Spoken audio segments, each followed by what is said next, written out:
Welcome to This Explainer. Today, we're diving straight into the hidden, completely invisible forces that systematically, and honestly, predictably, shape our decisions every single day. Let me ask you something right off the bat. When you buy a cup of coffee, choose a partner, or, buy a house, are you truly in control of that choice? We all love to think we're acting perfectly logically, weighing the pros and cons to get the absolute best outcome for ourselves.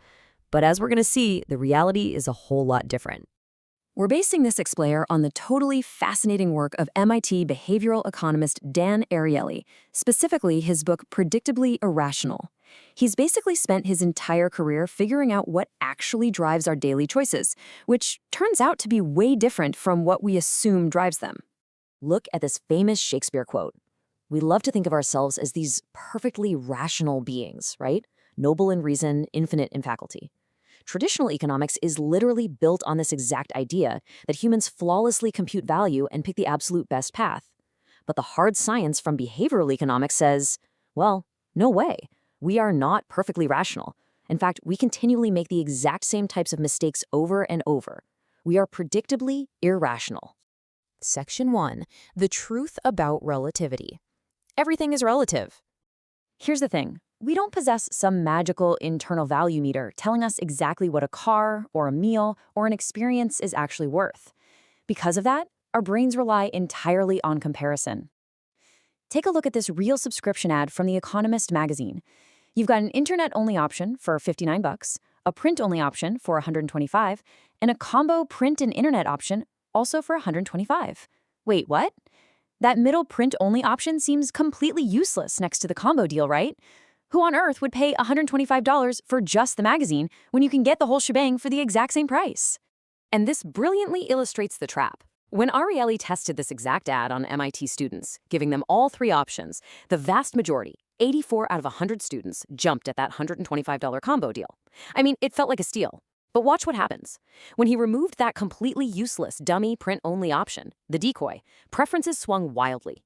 Without that middle option to use as a comparison, a massive majority suddenly realized they just wanted the cheaper $59 web option. It's exactly like this classic visual illusion. That solid black center circle is the exact same size in both images, but put it next to larger circles and it looks tiny. Put it among smaller circles and suddenly it looks huge. Our minds constantly judge value based on what's right next to it. We literally cannot help but view everything, from restaurant menus to romantic partners, in relation to what surrounds them. Section 2. The secret decoy effect and how it guides our choices. Clever marketers absolutely know about this mental glitch. They know we lack that internal value meter, and they use it to effortlessly hurt us. Imagine you're struggling to pick between a modern, contemporary home and a classic colonial home. They're the same price, but super hard to compare. Now, a smart real estate agent might toss in a third option, a colonial home that needs a brand new roof, priced just slightly lower. Suddenly, you might not know much about the modern home, but you know for an absolute fact that the perfect colonial is way better than the broken roof colonial. The agent just made the good colonial look like the obvious safe winner. Williams-Sonoma actually used this exact trick to fix a massive sales slump years ago. They had a home bread maker for $275, but nobody was buying it. Why? Because consumers had no idea if $275 was actually a good deal for a bread maker. So what did they do? They brought out a significantly larger, wildly more expensive model and sat it right next to the original. Bam! Almost immediately, sales of the original machine doubled. Consumers suddenly thought, well, I definitely don't need the giant expensive one, so the smaller one must be a great deal. They had absolutely no idea they were being played. All right, Section 3, the power of price anchors, setting the baseline. So how does this comparison glitch play out over the long term? Like, what happens when a totally new product hits the market? Well, take the legendary story of Salvador Assail, the Pearl King. Decades ago, Tahitian black pearls were basically worthless, gray little spheres, zero market for them. But Assail didn't try to discount them to get sales. Instead, he waited for a good harvest, marched them over to his friend Harry Winston on Fifth Avenue, and stuck them prominently next to diamonds, rubies, and emeralds with an outrageously high price tag.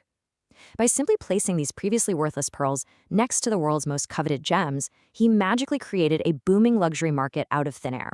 He successfully established an anchor. This utilizes a fascinating psychological glitch known as arbitrary coherence.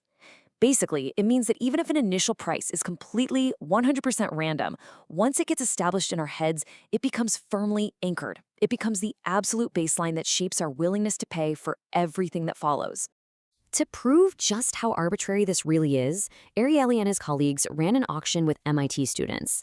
First, they had students write down the last 2 digits of their social security numbers as if they were prices.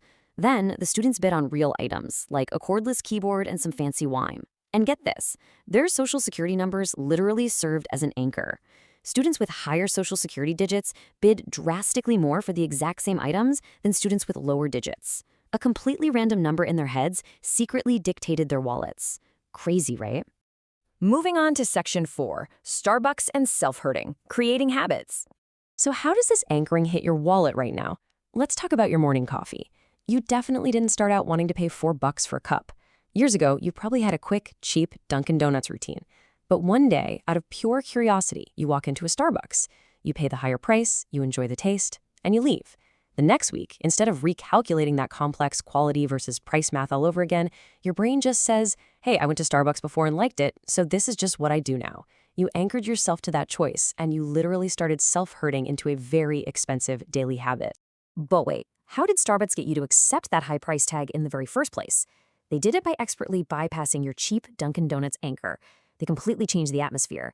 They made it smell like roasted beans, they displayed fancy French presses, and crucially, they changed the names of the sizes. It wasn't small, medium, and large anymore. It was tall, grande, and venti. By making the whole experience feel entirely brand new and distinct, Starbucks allowed you to plant a fresh premium anchor in your mind, totally separate from your old cheap coffee. Finally, Section 5, Breaking the Cycle and Controlling Our Choices. So now that we've diagnosed these extremely predictable glitches in human behavior, how do we cure ourselves of these traps? Well, first, we have to aggressively shift our frame of reference. Look at this classic scenario.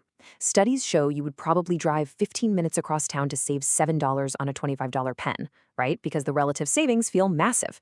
But you wouldn't drive that same 15 minutes to save $7 on a $455 suit, because the relative savings feel tiny. We really have to wake up and realize how completely irrational this is. $7 is exactly $7, regardless of what you are buying. To actually break this cycle, you have to consciously control your circles of comparison. You have the power to broaden your perspective. Stop judging what you're buying based solely on the artificially inflated decoys marketers stick right next to it. Like, when you're buying a car, don't evaluate a $3,000 leather seat upgrade against the $25,000 price of the car. Evaluate it against the incredible vacation you could take with that exact same $3,000. As we wrap up this explainer, I want to leave you with something to really think about today. Next time you go out into the world, walk into a store, or just scroll online, what irrational anchor is secretly dictating your very next purchase? We might not be perfectly rational beings, but by understanding these hidden forces, we can absolutely start taking real control. Thanks for joining me, and stay curious.